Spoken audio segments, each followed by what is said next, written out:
بسم اللہ الرحمن الرحیم۔ بسم اللہ الرحمن الرحیم۔ ہمارے آج کے سبق کا عنوان ہے ذبح الاطفال یعنی بچوں کا قتل۔ اس میں بتایا جائے گا کہ بنی اسرائیل میں جب فرعون کو یہ پتہ چلا کہ بنی اسرائیل میں ایک ایسا بچہ پیدا ہوگا جو اس کی بادشاہت کو ختم کر دے گا، تو فرعون نے سوچا کہ اب بنی اسرائیل میں پیدا ہونے والے ہر لڑکے کو قتل کر دینا ہے، ہر بچے کو مار دینا ہے۔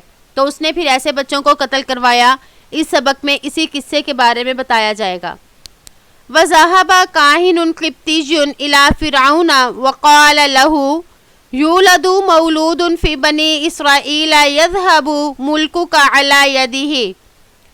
گیا ایک قبطی کاہن فرعون کی طرف اور اس نے اس سے کہا کہ بنی اسرائیل میں ایک ایسا بچہ پیدا ہوگا کہ چلے جائے گی تیری بادشاہت اس کے ہاتھ پر۔ یعنی کاہن نے جا کے فرعون کو یہ خبر دی کہ بنی اسرائیل میں ایسا بچہ پیدا ہونے والا ہے جو تیری بادشاہت کا خاتمہ کر دے گا۔ وَجُنَّ جُنُونُ فِرْعَوْنَ وَأَمَرَ الشُّرْطَةَ أَن يَذْبَحُوا كُلَّ مَوْلُودٍ يُولَدُ فِي بَنِي إِسْرَائِيلَ۔ فرعون غصے سے پاگل ہو گیا اور اس نے حکم دیا سپاہیوں کو کہ ذبح کر دے بنی اسرائیل میں ہر پیدا ہونے والے بچے کو۔ وَكَانَ فِرْعَوْنُ يَرَى أَنَّهُ رَبُّ النَّاسِ يَذْبَحُ مَن يَشَاءُ وَيَتْرُكُ مَن يَشَاءُ۔ فرعون کا یہ خیال تھا کہ وہ لوگوں کا رب ہے، وہ ذبح کرتا ہے جسے چاہتا ہے اور وہ چھوڑتا ہے جسے وہ چاہتا ہے۔ یعنی فرعون یہ سمجھتا تھا کہ وہ لوگوں کا رب ہے، وہ کسی کو مار دے یا نہ مارے یہ اس کی اپنی مرضی ہے۔ كَصَاحِبِ الْغَنَمِ يَذْبَحُ مِنْ غَنَمِهِ مَا يَشَاءُ وَيَتْرُكُ مَا يَشَاءُ۔ جیسے کہ بکریوں کا مالک وہ ذبح کرتا ہے اپنی بکریوں میں سے جسے چاہتا ہے اور جسے چاہتا ہے انہیں چھوڑ دیتا ہے۔ تو وہ بنی اسرائیل کو بھی بھیڑ بکریوں ہی کی طرح سمجھتا تھا، انہیں کوئی انسانیت کا درجہ بھی نہ دیتا۔ وَانْتَشَرَتِ الشُّرْطَةُ فِي مِصْرَ يُفَتِّشُونَ وَيَبْحَثُونَ فَإِذَا عَلِمُوا مَوْلُودًا وُلِدَ فِي بَنِي إِسْرَائِيلَ أَخَذُوهُ وَذَبَحُوهُ كَمَا تُذْبَحُ النَّعْجَةُ۔ اور پھیل گئے سپاہی مصر میں اور وہ تلاش کرتے، کھود کرید کرتے۔ پس جب انہیں علم ہوتا کہ بنی اسرائیل میں کوئی بچہ پیدا ہوا ہے تو اسے لے لیتے اور اسے ذبح کرتے جیسا کہ دمبے کو ذبح کیا جاتا ہے۔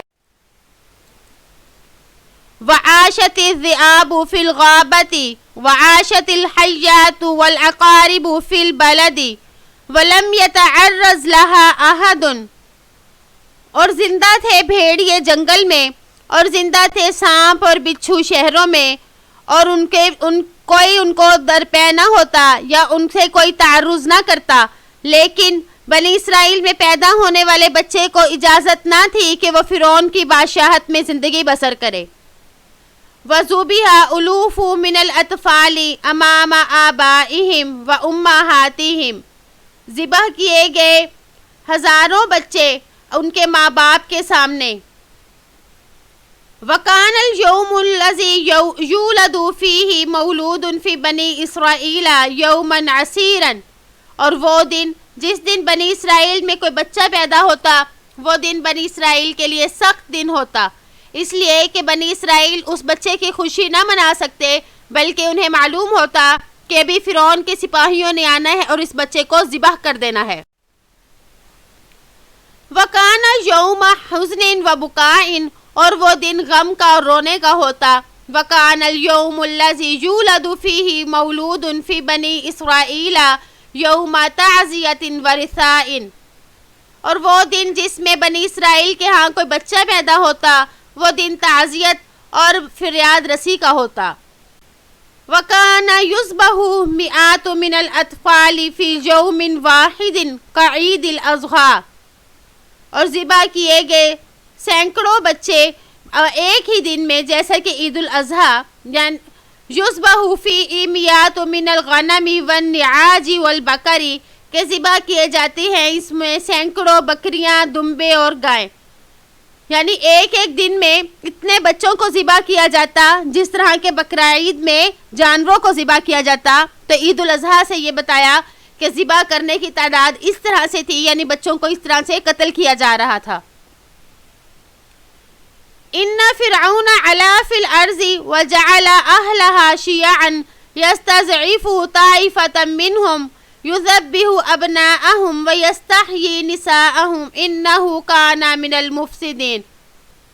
بے شک فرعون نے سرکشی کی زمین میں اور بنایا اس کے رہنے والوں کو گروہ گروہ. کمزور سمجھتا تھا ان میں سے ایک جماعت کو اور ذبح کیا جاتے تھے ان کے بیٹوں کو اور زندہ رکھتا ان کی عورتوں کو. بے شک وہ فساد مچانے والوں میں سے تھا. تو اللہ تعالیٰ نے فرعون کے بارے میں قرآن پاک میں بتایا کہ فرعون کیسا تھا اور بنی اسرائیل کے ساتھ اس کا سلوک کیسا تھا. امید ہے کہ آپ کو آج کا سبق سمجھ آ گیا ہوگا. السلام علیکم ورحمۃ اللہ وبرکاتہ.